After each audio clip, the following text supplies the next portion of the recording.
Morning guys, pasok na naman tayo sa panibagong araw.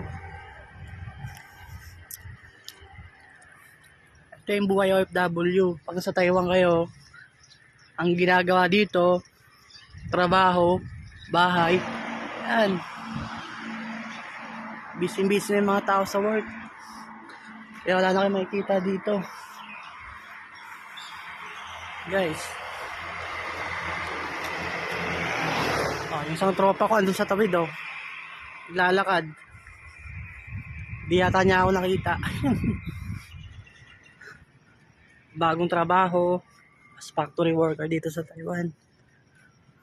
Kasama ko, papunta na po kami ng trabaho.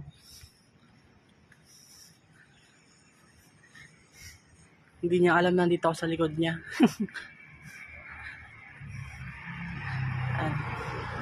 Mainit guys, paras lang tayo ng klima dyan sa Pinas. Ay na, ito po yung trabaho namin, yung company namin. Ingat guys, God bless, good morning sa lahat.